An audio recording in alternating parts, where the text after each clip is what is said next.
ചേട്ടാ, നമുക്ക് അന്താരാഷ്ട്രമായ ചില വാർത്തകളെക്കുറിച്ച് സംസാരിച്ചല്ലോ. ചൈനയെക്കുറിച്ച് കുറച്ച് കാര്യങ്ങളൊക്കെ പറയാമെന്ന് പറഞ്ഞില്ലേ? അല്ല, ചൈനയെക്കുറിച്ച് കഴിഞ്ഞ കുറേ ദിവസങ്ങളായി നമ്മൾ സംസാരിക്കുന്നുണ്ട്. നമ്മൾ സംസാരിച്ചു ഒന്ന്, ചൈന നമ്മുടെ തജിക്കിസ്ഥാനിൽ നമ്മുടെ ഇന്ത്യക്ക് ഹിസാർ എയർബേസ് ഉണ്ട്. ഇന്ത്യക്ക് പുറത്തുള്ള 2 വ്യോമത്താവളങ്ങൾ ഈ രാജ്യത്തിന് പുറത്തുള്ളത് തജിക്കിസ്ഥാനിലാണ്. അവിടെ കാലങ്ങളായി വാജ്പേയിയുടെ സർക്കാരിൻ്റെ കാലം മുതൽ ആരംഭിച്ച നമ്മുടെ അതിശക്തമായ ഐനി എയർബേസ് എന്ന് പറഞ്ഞ സോവിയറ്റ് യൂണിയൻ്റെ എയർബേസ് നമ്മളെടുത്ത് ഹിസാർ എയർബേസ് ആക്കി. അതുൾപ്പെടെ മറ്റൊന്നുകൂടിയുണ്ട്. 2 വ്യോമതാവളങ്ങൾ നമ്മൾ തുടങ്ങി. വേണ്ടി വന്ന അഫ്ഗാനിസ്ഥാനെയും പാകിസ്ഥാനെയും ചൈനയെ പോലും വളരെ ക്ലോസ് ആയിട്ട് മറ്റൊരു രാജ്യത്തിൻ്റെ മണ്ണിൽ നിന്ന് ആക്രമിക്കാൻ പറ്റുന്ന ഒരു എയർബേസാണ് നമ്മൾ ഉണ്ടാക്കിയിരിക്കുന്നത്. അത് അവിടെ നിലനിൽക്കെ തന്നെ താജിക്കിസ്ഥാനിൽ ചൈനയും ഒരു മിലിറ്ററി ബേസ് ഉണ്ടാക്കാൻ ശ്രമിക്കുന്നു എന്നൊരു വാർത്ത ആദ്യമായി ലോകത്തോട് ആദ്യമായി പറഞ്ഞതല്ല, മലയാളത്തിൽ ആദ്യമായി പറഞ്ഞത്. നാഷണൽ മീഡിയയിൽ ചിലയിടത്തൊക്കെ വന്നിട്ടുണ്ട്. മലയാളത്തിൽ ആദ്യമായി പറഞ്ഞത് നമ്മളാണ്. ഇപ്പം മലയാളത്തിൽ ആദ്യമായി പറയുന്നതൊക്കെ പലതും നമ്മളാണ്. കാരണം ഇന്നലെ ദുബായ് രാജകുമാരി പുരുഷന്മാർ തലാക്ക് ചൊല്ലുന്ന പോലെ മുത്തലാക്ക് ചൊല്ലി ഭർത്താവിനെ മൊഴിചൊല്ലാൻ പറഞ്ഞ കാര്യം 4 ഘട്ടമല്ലോ മുസ്ലിമുകൾക്ക്. താൻ വേറെ ഭാര്യമാരോ വേറെ സ്ത്രീകളുമായി ഇടപെട്ട് നടക്കുന്നതുകൊണ്ട് തന്നെ എനിക്ക് വേണ്ട എന്ന് പറഞ്ഞാൽ മൊഴിയൊല്ലിയത്. സ്ത്രീ മൊഴിയൊല്ലി വലിയ വാർത്തയാണ്. പക്ഷെ മലയാളത്തിലെ പത്രങ്ങളിലൊന്നുമില്ല, നമ്മുടെ ചാനലിലൊന്നുമില്ല. നമ്മൾ മാത്രമാണ് മലയാളത്തിൽ പറഞ്ഞത്. അപ്പോൾ ഇതുപോലെ വളരെ പ്രധാനപ്പെട്ട ഒരു കാര്യം നമ്മളിന്ന് പറയാൻ പോവുകയാണ്. എവിടെയാണ് ചൈനീസ് പ്രസിഡന്റ്? ധാരണയില്ല. ചൈനീസ് പ്രസിഡന്റിനെ കുറിച്ച് കഴിഞ്ഞ കുറച്ച് കാലമായി കേൾക്കുന്നില്ല. ഇപ്പോൾ ചൈന ഒരു വലിയ ഇരുമ്പ് മറയ്ക്കകത്ത് കഴിയുന്ന രാജ്യമാണ്. ഈ കോവിഡ് വന്നപ്പോൾ പോലും അവർ കോവിഡ് അംഗീകരിച്ചില്ല. കോവിഡ് അംഗീകരിക്കാതെ അവർ ലോകത്തുള്ള മുഴുവൻ ചൈനീസ് പുതുവർഷം ആഘോഷിക്കാൻ ലോകത്തുള്ള ആളുകളെ മുഴുവൻ ചൈനയിലേക്ക് ക്ഷണിച്ചു. വിദേശത്തൊക്കെ കഴിയുന്ന യൂറോപ്പിൽ പ്രധാനമായി ഇറ്റലിയിൽ ഉൾപ്പെടെ കഴിയുന്ന ചൈനക്കാരെ മുഴുവൻ ചൈനയിലേക്ക് തിരിച്ചു വിളിച്ചു, ആഘോഷിച്ച് അവരെ ലോകത്തിൻ്റെ പല ഭാഗത്തേക്കും കോവിഡ് വൈറസിനെ കയറ്റി അയച്ചു. അപ്പോഴും ചൈന പറഞ്ഞില്ല ഞങ്ങളുടെ ഉണ്ടെന്ന്. വുഹാനിലുള്ള കാര്യമൊക്കെ പിന്നീടാണ് അഡ്മിറ്റ് ചെയ്തത്. അപ്പോൾ ഇങ്ങനെ എല്ലാ കാര്യങ്ങളും വളരെ ദുരൂഹമായി കൊണ്ടു നടക്കുന്ന ഒരു രാജ്യമാണ് കമ്മ്യൂണിസ്റ്റ് ഇരുമ്പുമറ. രാജ്യം വലിയ മുതലാളിത്ത സ്വഭാവത്തിലൊക്കെ പോയിക്കൊണ്ടിരിക്കുകയാണ്. എന്നാൽ പോലും ചൈന ഈ പഴയ ഇരുമ്പ് മറ തുടരുന്നുണ്ട്. ഇപ്പോൾ കഴിഞ്ഞ ദിവസം ട്രംപ് ഒരു വളരെ വിവാദപരമായ ഒരു പ്രസ്താവന നടത്തിയിരുന്നു. തായ്വാനും ചൈനയും തമ്മിലുള്ള സംഘർഷം അറിയാമല്ലോ. തായ്വാനെ പിടിച്ചെടുക്കുക എന്നുള്ളത് ചൈനയുടെ ലക്ഷ്യമാണ്.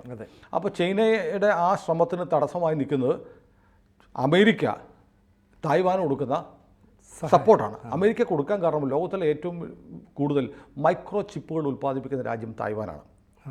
തായ്വാൻ്റെ ഏറ്റവും വലിയ വ്യവസായവും അത് തന്നെയാണ്. അപ്പോൾ ലോകത്തെ നമ്മുടെ നാട്ടിൽ പോലും ഈ കോവിഡിന് ശേഷം വണ്ടികളൊക്കെ ബുക്ക് ചെയ്താൽ വണ്ടി കിട്ടാറില്ലായിരുന്നു. ഇപ്പോഴത്തെ വണ്ടികൾ മുഴുവൻ ചിപ്പുകൾ അടിസ്ഥാനമായി പ്രവർത്തിക്കുന്നത്. തായ്വാനിൽ നിന്ന് ചിപ്പ് കിട്ടുന്നില്ല. അപ്പോൾ അമേരിക്കയ്ക്ക് ആവശ്യമായ മുഴുവൻ ചിപ്പുകളും തായ്വാനിൽ നിന്നാണ് പോകുന്നത്. ലോകത്തെ ചൈനയ്ക്ക് മാത്രമാണ് തായ്വാൻ ചിപ്പുകൾ കൊടുക്കാത്തത്.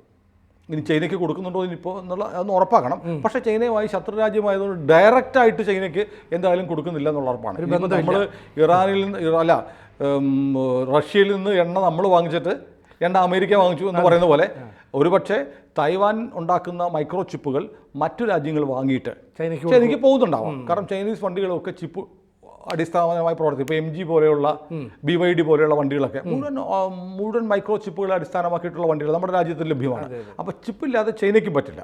അപ്പോൾ തായ്വാനെ പിടിച്ചെടുക്കുക എന്നുള്ളത് ചൈനയുടെ ആവശ്യമാണ്, നിരന്തര പ്രഖ്യാപിത ലക്ഷ്യമാണ്. ഹോങ്കോങ് പോലെ തന്നെ തായ്വാനും ലക്ഷ്യമാണ്. പക്ഷേ അമേരിക്ക നിൽക്കുന്നതുകൊണ്ടാണ് അത് പറ്റാത്തത്.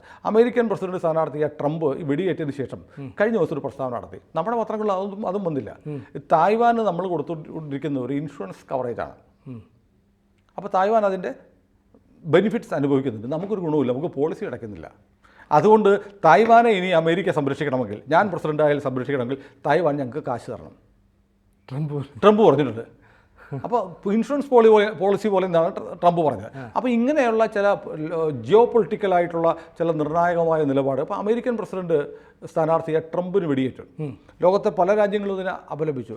ചൈനയിൽ നിന്നൊരു പ്രതികരണം ഉണ്ടായില്ല, ഒരു പ്രതികരണം ഉണ്ടായില്ല. അപ്പം വളരെ പെട്ടെന്ന് ലോകത്ത് പല നിർണായകമായ സംഭവവികാസങ്ങളും നടക്കുന്നു. മോദി റഷ്യയിൽ പോകുന്നു, റഷ്യ ഉക്രൈനിലെ സ്കൂളും ആശുപത്രിയൊക്കെ ആക്രമിക്കുന്നു. അപ്പോൾ വീണ്ടും യുദ്ധം ഭയങ്കര കലുഷിതമാവുന്നു. ഇസ്രയേലും ഹമാസും തമ്മിലുള്ള പ്രശ്നം. കഴിഞ്ഞ കുറച്ച് നാളായിട്ട് ഷീ ജിങ് പിൻ എവിടെയാണ്? ഇത് വലിയ അദ്ദേഹത്തെ മാധ്യമങ്ങളിൽ കാണുന്നില്ല, വാർത്തകളിൽ കാണുന്ന ഒരു ഒഫീഷ്യൽ കമ്മ്യൂണിക്കേ സ്റ്റേറ്റ്മെൻറ്റ് പോലും ഷീ ജിങ് പിൻ്റെതായിട്ട് ഒരു വാർത്താ മാധ്യമങ്ങൾ ലോക സംഭവങ്ങളിൽ വരുന്നില്ല. ഇത്രയും വലിയ സംഭവം അദ്ദേഹത്തിൻ്റെ അസാന്നിധ്യം ശ്രദ്ധിക്കപ്പെടുകയാണ്. അപ്പോൾ ഇപ്പോഴാണ് ചൈനയ്ക്ക് നമ്മുടെ ഈ യൂട്യൂബും മറ്റേ ഫേസ്ബുക്കും ട്വിറ്ററും ഒന്നും ചൈനയ്ക്കില്ല. ചൈനയ്ക്ക് സമാന്തരമായി അവരുടെ മാധ്യമങ്ങളാണ്. അതിനൊക്കെ ഭയങ്കര സെൻസർഷിപ്പും ഉണ്ട്. എന്നാൽ പോലും ഒറ്റയ്ക്കും തെറ്റയ്ക്കും ചൈനയിൽ ഭരണകൂടത്തിനെതിരെയുള്ള ചില ശബ്ദങ്ങൾ ഉയരുന്നുണ്ട്. നമ്മൾ ഓർക്കുന്നുണ്ടല്ലോ, ടിയാനൻമെൻ സ്ക്വയറിൽ ടാങ്കുകൾക്ക് മുന്നിൽ നെഞ്ചു വിരിച്ചിരിക്കുന്ന ചെറുപ്പക്കാരനെ അവന് നിൽക്കാനേ പറ്റുള്ളൂ, അവൻ്റെ മേജ കൂടെ ടാങ്ക് കയറിപ്പോയി. അങ്ങനെയുള്ള ഒറ്റപ്പെട്ട പ്രതിഷേധങ്ങളും ചൈനയിൽ നിന്ന് തന്നെ രഹസ്യമായി ചില വിവരങ്ങളും വരുന്നുണ്ട്. അങ്ങനെ ചൈനയിലെ ചില സോഷ്യൽ മീഡിയ ഹാൻഡിലുകളിൽ ഇന്നലെ വന്ന ഒരു വളരെ പ്രധാനപ്പെട്ട വാർത്തയുണ്ട്. ഷീ ജിൻപിങ് കിടപ്പിലാണ്. അദ്ദേഹത്തിന് സ്ട്രോക്ക് വന്ന് അദ്ദേഹം കിടപ്പിലായി. CCP ചൈനീസ് കമ്മ്യൂണിസ്റ്റ് പാർട്ടിയുടെ ഉത്തരവാദിത്തപ്പെട്ട യോഗത്തിൽ പങ്കെടുക്കവേ അദ്ദേഹം സ്ട്രോക്ക് വന്ന് കുഴഞ്ഞു വീണു. അദ്ദേഹത്തെ ആശുപത്രിയിലേക്ക് മാറ്റിയിരിക്കുന്നു. അദ്ദേഹത്തിൻ്റെ നില ഒന്നും പറയാറായിട്ടില്ല എന്ന തരത്തിലുള്ള ചില വിവരങ്ങൾ ചൈനീസ് സോഷ്യൽ മീഡിയ സാമൂഹ്യ മാധ്യമങ്ങളിലൂടെ പുറത്തു വരുന്നുണ്ട്. അപ്പോൾ അമേരിക്ക ഇപ്പോൾ നമ്മൾ ആലോചിക്കുമ്പോൾ ലോകത്ത് ചൈന ഒരു അപ്രതിരോധ്യ ശക്തിയായി നിൽക്കുകയാണ്. പലപ്പോഴും അമേരിക്കയെ പോലും ചാലഞ്ച് ചെയ്യാൻ പറ്റുന്ന തരത്തിലുള്ള ഒരു സാമ്പത്തിക ശക്തിയായി വരുന്നുണ്ട്. കാരണം അവർ ഈ ലോകത്തെ കീഴടക്കുന്ന ആയുധം കൊണ്ടല്ല, ഉൽപ്പന്നങ്ങൾ കൊണ്ടാണ്. ചൈന ഉണ്ടാക്കുന്ന സാധനങ്ങൾ ലോകത്തെ എല്ലാ മാർക്കറ്റുകളിലേക്ക് എത്തുന്നു. 5 രൂപ മുതൽ 5 കോടി രൂപ വിലയുള്ള ഒരേ പ്രൊഡക്റ്റ്. ഇപ്പോൾ മൊബൈൽ ഫോൺ വേണമെങ്കിൽ നിങ്ങൾക്ക് 1000 രൂപയുടെ മൊബൈലും ചൈന കിട്ടും, 10 ലക്ഷം രൂപയുടെ മൊബൈലും കിട്ടും. ചീപ്പ് റേറ്റ് വരെ കൊടുക്കും. ഏത് കാറ്റഗറിയിലുള്ള ഒരു വസ്തുവിൻ്റെ ഒരു പ്രൊഡക്റ്റിൻ്റെ പല കാറ്റഗറിയിലുള്ള പല വെറൈറ്റിയിലുള്ള പ്രൊഡക്ട്സ് ഉണ്ടാക്കി ലോകത്തെ മാർക്കറ്റുകളെ കീഴടക്കുകയാണ് ചൈന. ആരുടെയും പോക്കറ്റിലിടങ്ങുന്ന സാധനങ്ങൾ ചൈനയിൽ നിർമ്മിച്ച് നമുക്ക് കിട്ടും. മനസ്സിലായില്ലേ? അപ്പം ലോകത്തൊരു രാജ്യത്തിന് ബൾക്കായിട്ട് ഇപ്പോൾ കമ്മ്യൂണിസ്റ്റ് അടിമത്തം നിലനിൽക്കുന്ന ഒരു രാജ്യമാണ്. അവിടെ ആളുകളെ കൊണ്ട് അടിമകളെ പോലെ പണിയെടുപ്പിക്കുന്ന ഒരു കമ്പോള വ്യവസ്ഥയുള്ളതുകൊണ്ട് ലോകത്തിലെ എല്ലാ കമ്പനികളും ചൈനയിൽ പോവുക. ലോകത്തെ എവിടെ ലഭിക്കുന്നതിനേക്കാളും കുറഞ്ഞ കൂലിക്ക് പണിയെടുക്കാൻ ആളെ ചൈന കിട്ടും. അതുകൊണ്ടാണ് നമ്മുടെ നാട്ടിൽ നിന്ന് തന്നെ ചിലർ ചൈനയിലേക്ക് നമ്മുടെ ഇവിടെയും പലരും ഇപ്പോൾ ഇന്ത്യയിൽ കിട്ടുന്ന പല ഇലക്ട്രോണിക് ഉപകരണങ്ങളും മെയ്ഡ് ഇൻ ചൈനയാണ്. അവിടുന്ന് മേടിച്ച് നമ്മൾ ഓർഡർ കൊടുത്താൽ ഇപ്പോൾ ഈവൻ സിനുജിക്ക് ഒരു മൊബൈൽ കമ്പനി ആരംഭിക്കണം. കമ്പനിയും ഫാക്ടറിയും ഒന്നും ഉണ്ടാവണ്ട. എന്തൊക്കെ തരത്തിലുള്ള കോൺഫിഗറേഷനുള്ള കമ്പ്യൂട്ടറോ അല്ലെങ്കിൽ മൊബൈലോ നിങ്ങൾക്ക് വേണമെന്നുള്ളത് ചൈനീസ് കമ്പനിക്ക് അറിയിക്കുക. അതിൻ്റെ ക്വാളിറ്റി എങ്ങനെ വേണം, ബെസ്റ്റ് ആയിരിക്കണോ, ശരാശരി ആയിരിക്കണോ, ഏറ്റവും ലോവസ്റ്റ് ആയിരിക്കണോ എന്ന് പറഞ്ഞാൽ അതനുസരിച്ച് പ്രൊഡക്റ്റ് ഉണ്ടാക്കി സിനുജി എന്നുള്ള പേര് വിട്ട് ആ സാധനം നിങ്ങൾക്ക് ഇവിടെ കണ്ടെയ്നറിൽ എത്തിച്ചേരും. ഒന്നും ചെയ്യണ്ട. അപ്പോൾ നമ്മൾ നമ്മുടെ ബ്രാൻഡായിട്ട് വിറ്റാൽ മതി. കമ്പനി ഒന്നും വേണ്ട. നമ്മൾ ഓർഡർ കൊടുക്കുക നമ്മുടെ പേരിൽ. മാംഗോ മൊബൈലൊക്കെ വന്നാൽ അറിയാമല്ലോ, ഒക്കെ ചൈന ആപ്പിളിന്. അപ്പോൾ അതിൻ്റെ കഥ നമ്മൾ പറയാൻ വേറെ കഥകളാണ്. നമ്മുടെ കേരളത്തിലെ രാഷ്ട്രീയവും ഒക്കെയായി മാധ്യമവും ഒക്കെ ആയി ബന്ധപ്പെട്ട കഥകൾ, അതിലേക്ക് പോകണ്ട. അപ്പോൾ ഞാൻ പറയുന്നത് ഇങ്ങനെ ലോകത്തെ കമ്പോളങ്ങളെ മുഴുവൻ വരുതിയിലാക്കി നിൽക്കുകയാണ് ചൈന. പക്ഷേ ചൈനയിലും സമീപകാലത്ത് ചില സാമ്പത്തിക പ്രതിസന്ധികൾ ഉണ്ടായി. സാമ്പത്തികമായി ചൈനയ്ക്ക് ചില പിന്നാക്കം പോകലുകളുണ്ടായി എന്ന് പരക്കെ കേൾക്കപ്പെടുന്നുണ്ട്. പിന്നെ ഈ ഏകാധിപത്യം നിലനിൽക്കുന്ന എല്ലാ രാജ്യങ്ങളിലും സാവകാശം അതിനെതിരെയുള്ള പ്രതിഷേധം ഉയർന്നുകൊണ്ട് ചൈനീസ് കമ്മ്യൂണിസ്റ്റ് പാർട്ടിയിൽ മരണം വരെ പ്രസിഡന്റായി തുടരാനുള്ള തരത്തിലുള്ള ഭേദഗതിയൊക്കെ ഷീ ജിൻപിങ് കൊണ്ടുവന്നിട്ടുണ്ട്. എന്നാൽ പോലും പതുക്കെ കമ്മ്യൂണിസ്റ്റ് പാർട്ടിയിൽ അദ്ദേഹത്തിനെതിരെയുള്ള ചില നീക്കങ്ങൾ ആരംഭിച്ചു കഴിഞ്ഞതായി പാശ്ചാത്യ മാധ്യമങ്ങൾ പറയുന്നുണ്ട്. അപ്പോൾ ഈ പറഞ്ഞ പോലെ സാമ്പത്തികമായുള്ള ഒരു ഇടർച്ച സംഭവിക്കുന്നുണ്ട് എക്കണോമിയിൽ. പിന്നെന്താണ് ഈ പറഞ്ഞ പോലെ മറ്റ് കമ്മ്യൂണിസ്റ്റ് പാർട്ടികളിലെ ആഭ്യന്തരമായ ചില പ്രശ്നങ്ങൾ. എല്ലായ്പ്പോഴും വെടിയുണ്ട കൊണ്ട് മറുപടി കൊടുത്ത് എതിർ ശബ്ദങ്ങളെ അവസാനിപ്പിക്കാനൊന്നും കഴിയില്ല. കമ്മ്യൂണിസ്റ്റ് പാർട്ടിയിൽ ഒരേകാധിപതിയും ഒരു കാലത്തും ആചന്ദ്രകാലം ഭരിച്ചിട്ടുമില്ല. നിശ്ചയമായും അയാളെ അധികാരസ്ഥാനത്ത് നിന്ന് പുറത്താക്കുന്ന ഒരു സമാന്തര സംവിധാനം കമ്മ്യൂണിസ്റ്റ് പാർട്ടിയിൽ നിന്ന് ഉയർന്നു വന്നിട്ടുണ്ട് എന്നാണ് കമ്മ്യൂണിസ്റ്റുകളുടെ ചരിത്രം പറയുന്നത്. ചൈനയിൽ അങ്ങനെ സംഭവിക്കുന്നുണ്ട്. രണ്ടാമത് ട്രംപിൻ്റെ വധശ്രമം. ട്രംപ് ഈ തെരഞ്ഞെടുപ്പിൽ അധികാരത്തിൽ വരരുത് എന്ന് ഏറ്റവും കൂടുതൽ ആഗ്രഹിക്കുന്ന 2 ശക്തികൾ, ഒന്ന് ഇസ്ലാമിസ്റ്റുകളും 2 ചൈനയുമാണ്. ട്രംപ് വരരുത്.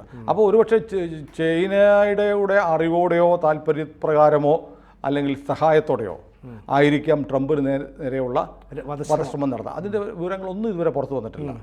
അതൊന്നും വിടുന്നില്ല. അവിടെ ഇപ്പോൾ ഉണ്ടായിരിക്കുന്ന ഒരു വിവാദം എന്ന് പറഞ്ഞാൽ ഈ സീക്രട്ട് സർവീസിൻ്റെ ആളുകൾ കൂടുതൽ വന്നുണ്ടായിരുന്നത് വനിതകളായിരുന്നു എന്ന തരത്തിൽ ചില മസാല സോപ്പ് സ്റ്റോറീസ് പാശ്ചാത്യ മാധ്യമങ്ങൾ ഇടുന്നുണ്ട്.